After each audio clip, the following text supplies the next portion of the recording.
In honor of the Taurus new moon, I thought that we would do an embodiment ritual where we channel the energy of the Venetian goddess herself, Aphrodite.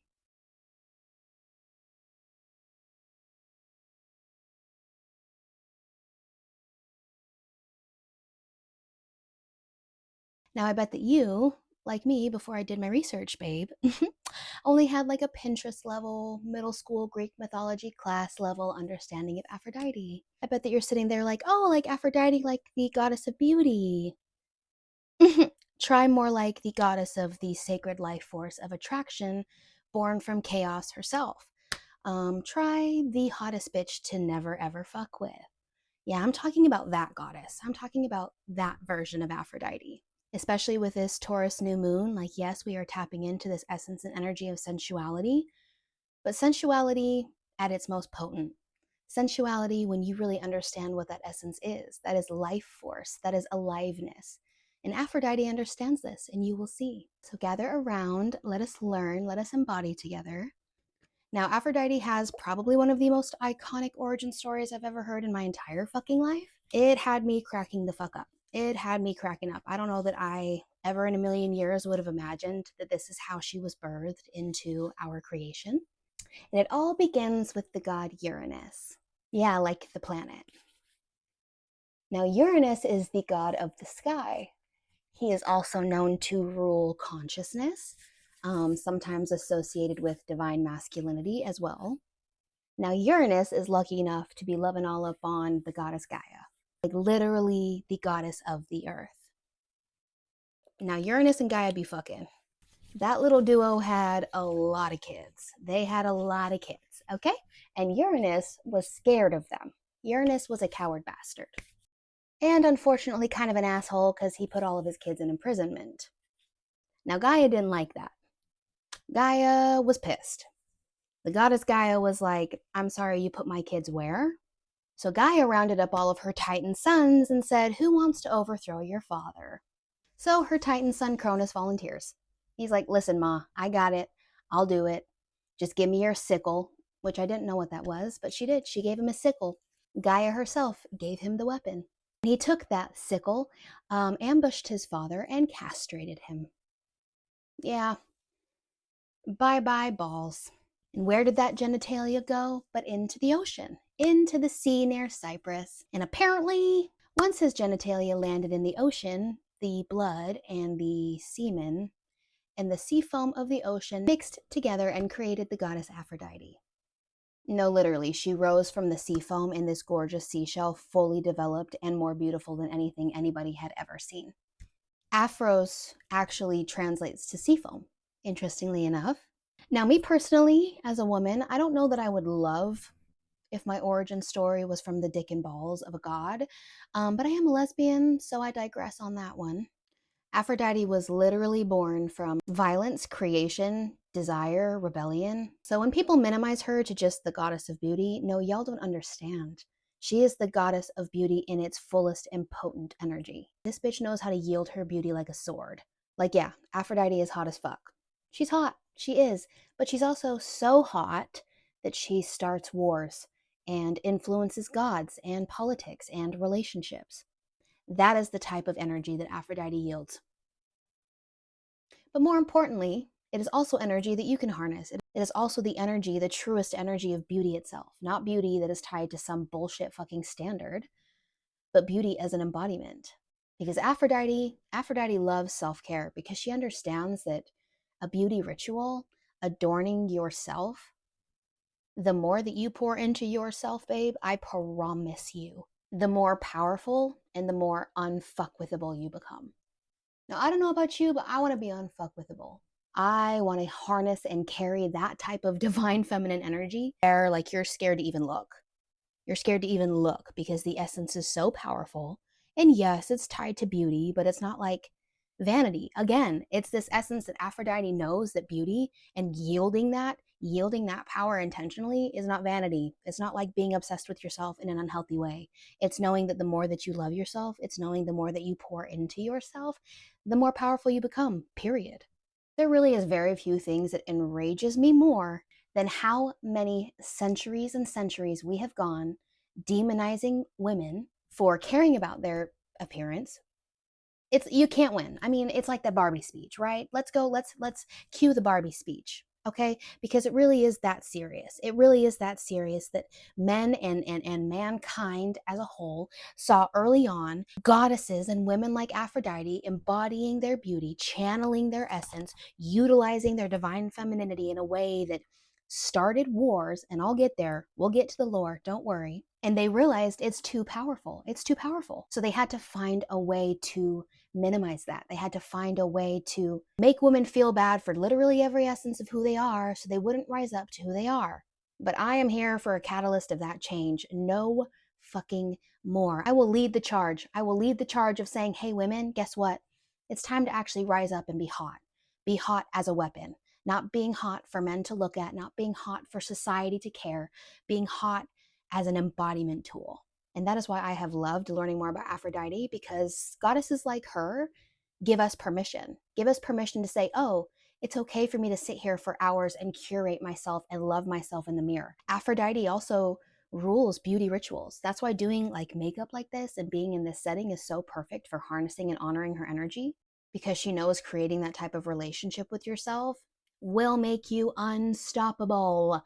And I don't know about you, but I want to be unstoppable. Once again, I am leading the charge of the divine feminine rising up and conquering this world, because Lord knows the planet fucking needs it. Anyways, do you guys want to know some lore?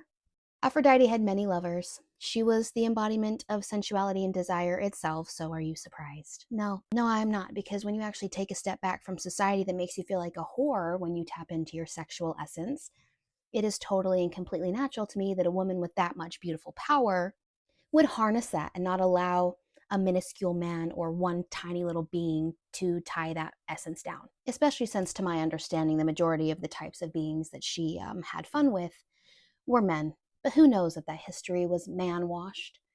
But her most famous lover was the god of war, Eris. People love this duo. It's the beauty and the destruction, the chaos and the softness. You know, he's her yin to her yang and all that shit. But really and truly, their relationship was meant to kind of symbolize that balance between the two, the need for love and war. And I don't mean like glorifying the need to fight for oil in the Middle fucking East. I mean like the duality between harmony and chaos and how that can often display itself in a very physical way in our world. There was also this essence where all of the incredible natural traits of her divine femininity, this desire, this sensuality, this beauty, all of these incredible things, much like everything, have their shadow side. And as we know, very often our shadow side likes to make appearances in relationships. So according to a lot of the lore, while yes, he was her most iconic lover, it kind of sounded like a bit of a toxic twin flame situation. Like the type of thing where like if she was your friend, it'd be the friend where you're like, okay, girl, like the sex can't be that good. You can find peace. You don't need that type of chaos. But she did. She loved it. She loved it because when you understand the shadow side of a lot of her most popular traits, that does bring jealousy and possessiveness and that need for intensity, which naturally the god of literal war would satisfy for her. Also, according to the lore, she had a son named Eros, a son named Eros, and a lover named Eris. Girl. Anyways, her son Eris in Roman mythology is considered to be Cupid, that the two of them were like a powerhouse of desire, attraction, obsession. They were literally such a powerful duo that the gods feared them. The gods feared them because they proved that desire could overtake logic. Desire can change people. That scared these gods in power that valued logic. Here comes her and her son that are the walking embodiments of desire and boldly expressing that, realizing that, hey, so actually desire is going to win out. The heart and what you want is going to win out over this every time. Every time. Now here's where it gets juicy, okay? Remember when I said that she starts wars? I meant that literally, because it is rumored that she unintentionally started the Trojan War. Yeah, that Trojan War. And this is so tea, to be honest, that there was something called the Judgment of Paris, where a mortal prince, a human prince, decided that he was going to judge between the three most beautiful goddesses, Aphrodite, Helena, and Athena, and he was going to decide who was the baddest bitch in town, basically. Now, Aphrodite wanted to win naturally because she's literally the goddess of beauty. So Aphrodite goes, "Hey, Paris, there's this really hot girl named Helen. She's kind of the most beautiful woman in Troy. I've got the hookup and you can have her. Yeah, you can have her. All you got to do is just say, I'm the most beautiful. All you got to do is crown me the winner of your little competition and you can have Helen." So what did Paris do? Because what does a man want but some puss? He said, "Bet, hey everybody, Aphrodite's the winner. I'm here to collect my prize." So she won. Helen went to Troy. And then there was war. And the way I know Aphrodite was like, oops, my bad. Anyways, I'm the hottest in the land. Now, I don't know about my other divine feminines. I imagine y'all can relate. But I have been really feeling this need to tap into this like dark feminine essence, this like balance that Aphrodite really does represent of the need for intensity when you're expressing your femininity. This ridiculous notion that femininity is always like soft and delicate is such fucking bullshit. It's such bullshit because a woman in her power is intense. A woman in her power is a force to be reckoned with, as is clear with Aphrodite, who literally started a war. But I'm serious, like at this day and age, it is so clear that there are structures crumbling, and one of them is this masculine-based structure to society and to existence. And this feminine rage within me has been born, but it feels like a very healthy, very positive, very transformative feminine rage, the kind that I want to channel, the kind that videos like this are cutesy and fun. And yes, I love to set my altar and encourage energy like this, but it's real for me. It's real for me because the energy of Aphrodite is absolutely something that I want and need in my life. That it's, yes, I need to harness and yield my beauty and what that looks like for me because shit needs to change and I'll be damned. I will be damned. And just like Aphrodite being a catalyst for transformation in her own right, that's me, bitch. That's me too. And that is you. When we are embodied, we are unfuckwithable. Say it with me. Thank you. I feel like this transformative essence is even being carried into like the fashion and beauty industry, where over this last period of time, we were in this, and it had very much to do with a lot of the astrological placements at the time as well, but we were in this very like clean girl era, which I feel like is a very literal embodiment of that soft and delicate femininity. And it's beautiful in its own right. I will never take it away from that clean girl aesthetic. But I am loving that what's coming up in beauty is this really raw, kind of messy, kind of chaotic beauty, where you're like throwing a look together, your eyes a little dark and kind of all over the place, but it fits and it works with the vibe. And your clothes are a representation of the energy of the way you feel in the moment, and it's your armor that you're going into the world with. I love when we choose to adorn ourselves in the ways that make us loud and noticeable. Like I grew up where modesty was huge. I grew up where my fashion sense was greatly limited, and it was rooted in misogyny. It was rooted in this like, oh, but you can't be too provocative because God forbid a man gets a boner. God forbid a 12-year-old, 15-year-old, 17-year-old, 21-year-old boy gets a fucking boner around you. God forbid. And I rebuke that. I rebuke that with my whole entire chest. Aphrodite knows sensuality is not a sin. Expressing yourself, being provocative, being in that energy where you're embodying attraction is not a sin.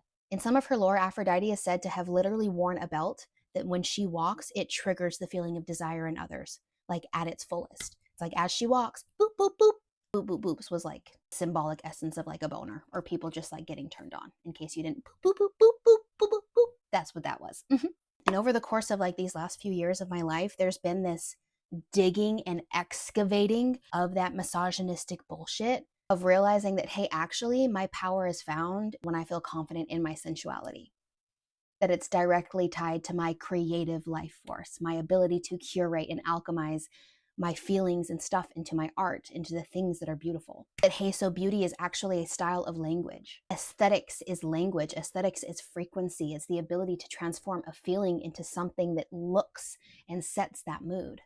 Aphrodite rules aesthetics. So I'm going a little more grungy with my makeup. I'm going a little more grungy. We're going a little more grungy, kind of like we just started a war.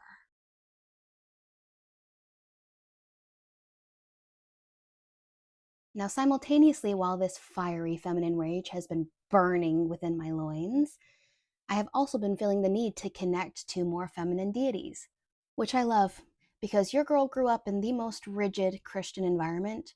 And the fact that I am celebrating, honoring, and often worshiping feminine deities, if little me could see me now, And I don't really find that to be a coincidence. I feel like the divine feminine, like I said, as a whole, is really feeling the need to rise up. Like, okay, games are over. Games are over. Mama's home. Time to take this shit back. And I am ready, bitch. I am ready like Aphrodite, honey. In some of her other stories, she carries a dagger or a spear or a sword. I'm not saying I'm at that point yet, but I would. I would carry a dagger. I would carry a motherfucking sword. But for now, we're going to let our beauty be the sword. For now, we're going to let our embodiment be the weapon. Now, if you're new to the feminine deity worshiping world, hi, me too. 10 out of 10 recommend. We're learning together. That's what this is. We are learning together. And you can start small.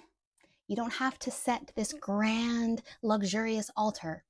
Sometimes it is as simple as sitting in whatever meditation you do or outside, and with powerful intention, just say a little prayer for who? Say a little prayer.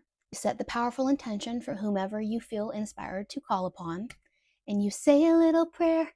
But seriously, that's how it started for me. One day I was just meditating, shuffling my little tarot deck, and I was feeling, like I said, that essence, that rage burning within me. And I said, you know what? No. I'm going to call upon every ounce of feminine power that I can think of.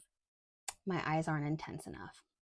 My eyes are not intense enough. I need to go even darker. Go even darker. Don't be scared, bitch. Don't be scared. We can be bold. It's literally Aphrodite. Do you like my song? I'm just kind of putting this bitch wherever the fuck I want to. And then guess what I'm going to do?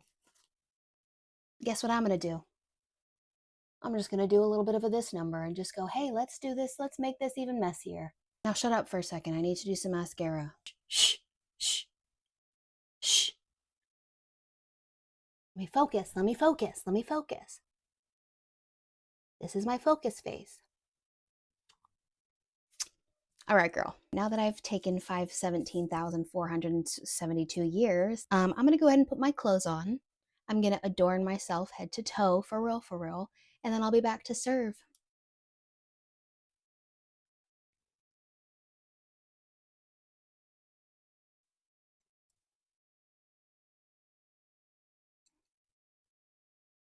She's a bad bitch, yes she is. You a bad bitch, yes you is. Oh, I almost forgot you were here. I was busy obsessing over myself because I look damn good. No, but seriously, I'm going to challenge you lovely, lovely beings, this Taurus new moon, to take an opportunity, to be a hot bitch, to take an opportunity to say, hey, my sexiness is my power. Hey, it actually does no one any good for me to pretend like I'm not that bitch. Channel the intensity. We need it. This world needs it. I need it. You need it. So do it, babe. Honor yourself. Set your altars. And you don't have to set a fancy altar. You don't have to do a fancy whole setup. For Aphrodite specifically, I highly recommend red candles, pink candles. She loves pearls, seashells, duh, because she's literally birthed from the sea foam, or need I remind you of the origin story? She adores apples. They represent desire and passion. She loves rose water. Not to brag, but my girlfriend literally made actual real rose water, and she didn't even do it knowing that I was going to do this video, so it just worked out perfectly. We've got a lot of magic going on over here, no big deal. I also just talk to myself and honor myself because I am also a goddess. I am the goddess of my life, and you are the goddess of yours. So go out there and be potent, bitch. I love you, and I love you.